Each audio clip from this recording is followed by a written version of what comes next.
احرام کی جو ہماری چادریں ہیں، ہم اپنے وطن میں جانے کے بعد ان کو دوسرے کام میں بھی لگا سکتے ہیں۔ تمہاری چادریں جس مرضی ہے کام لگاؤ، کیا ہے؟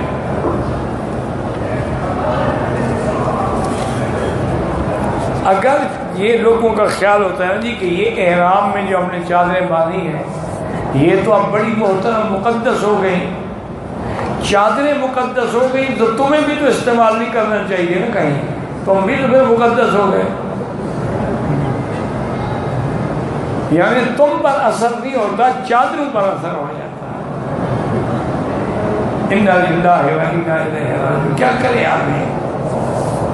عمرے والا آدمی جو ہے داڑھی مڈاتا تھا اب بھی مڈاتا ہے، کترواتا تھا اب بھی کترواتا ہے، سگریٹ پیتا تھا اب بھی پیتا ہے، جھوٹ بولتا تھا اب ایک کے بجائے 10 بولتا ہے کہ اگلے اعتبار کرتے ہیں کہ حاجی صاحب ہے۔ تو پھر کیا فائدہ ایسے عمرے کرنے کا؟ عمرہ کرو تو خالص نیت سے کرو اور اللہ کے دروازے پہ آ کے توبہ کرو، سارے گناہوں سے اور آئندہ کے لیے چھوڑ دو۔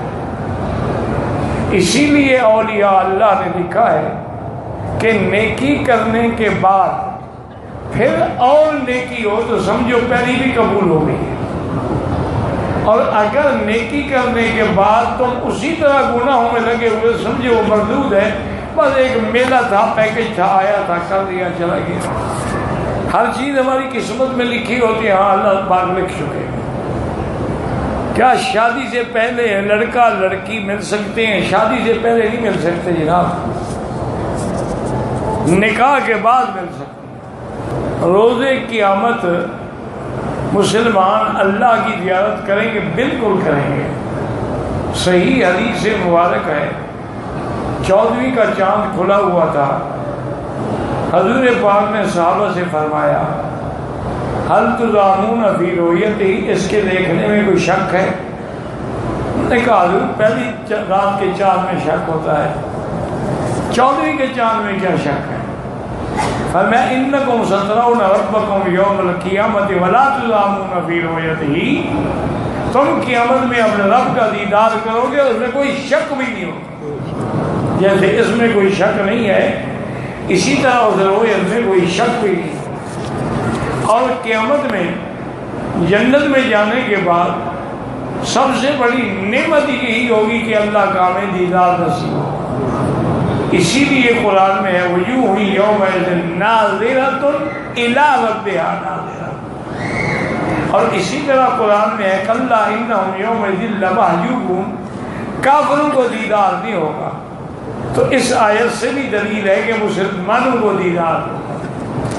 اور پھر یہ بات بھی یاد رکھیں کہ بعض لوگوں کو تو مہینے میں ایک دفعہ دیدار ہوگا، بعض لوگوں کو ہفتے میں دیدار ہوگا، بعض خوش نصیب وہ بھی ہیں جن کو روزانہ اللہ کا دیدار ہوگا۔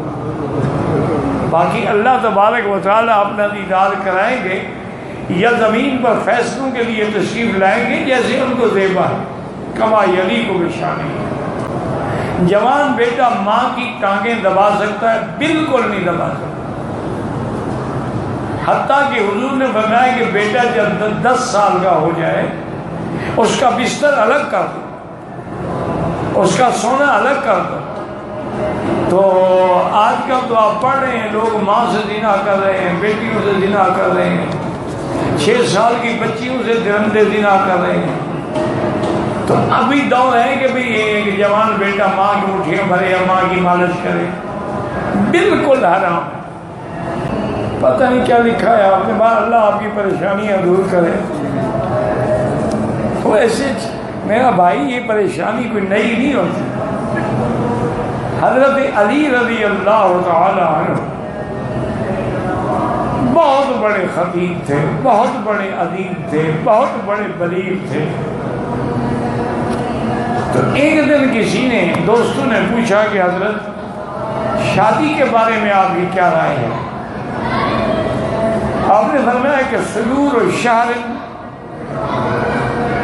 1 مہینے کی خوشی ہوتی ہے، لزوم و مہر لازم ہو جاتا ہے، قصور و ظاہر پھر کمر ٹوٹ جاتی ہے بیوی سے ملتے ملتے، اس کے بعد نزول و قبر، پھر قبر میں جانا پڑتا ہے. شادی کا یہی فائدہ ہے.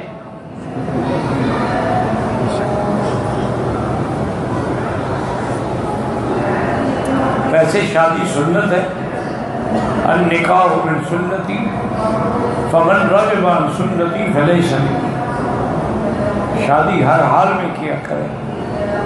بلکہ میرا اپنے بزرگوں سے، دوستوں سے، بھائیوں سے مشورہ ہے کہ جیسے پہلے دور میں ہمارے دیہاتوں میں رواج ہوتا تھا، بچی بالغ ہوئی فوراً شادی کر. اب وہ بالغ ہو جاتی تھی 15-16 سال میں. اس زمانے میں لڑکیاں جلدی بالغ نہیں ہوتی تھی. اب تو فلمیں دیکھ کے 7 سال کی بالغ ہو جاتی ہے. اس زمانے میں بہرحال یہ ہے 15-16 سال کے بعد ہی بالغ ہوتی تھی فوراً نکاح. کیونکہ جب ان کو حلال مل جائے گا حرام کی طرف منہ کیوں ماریں گے.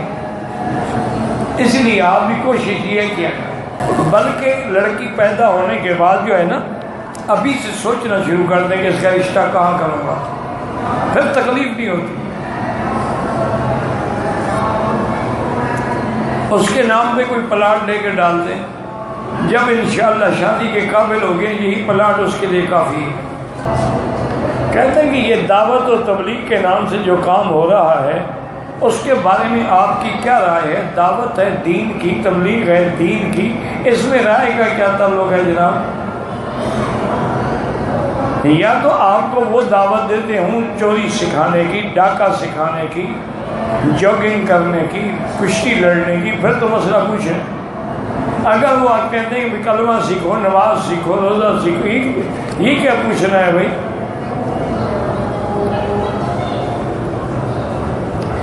ایک آدمی رمضان المبارک میں پورا مہینہ اعتکاف کا ارادہ رکھتے ہیں، بالکل جائز ہے.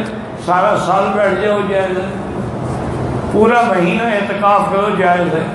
10 دن کرو جائز ہے، 20 دن کرو جائز ہے، 1 منٹ کرو تب بھی جائز. حتیٰ کہ فقہاء نے لکھا ہے کہ جب تم مسجد میں داخل ہوتے ہو نیت کر لو کہ یا اللہ جتنی دیر میں مسجد میں ہوں اتنی دیر میری اعتکاف کی نیت ہے، تو وہ ساتھ میں اعتکاف کا ثواب بھی ملتا رہے گا. کہتے ہیں شیعہ ہمیں کہتے ہیں کہ اگر ہم نے قرآن میں تعریف کی ہے، اگر تعریف مان لی ہے، پہلے تو تم کافر ہو گئے، تمہیں پوچھنے کا حق ہی نہیں ہے. اچھا وہ کہتے ہیں کہ بخاری شریف میں روایت ہے کہ ابی بن کعب کہتے ہیں کہ میں مصحف عثمانی کی والی قرات نہیں پڑھوں گا. تو قرات کا اختلاف ہے نا، تعریف تو نہیں کر رہے، کوئی عقل کرو. اب قرات ہے اللہ الذی خلقکم من ضعف، قرات من ضعف، یہ بھی قرات ہے. قال اركبوا فيها بسم الله مجریہا یا مجریہا، قرات ہے.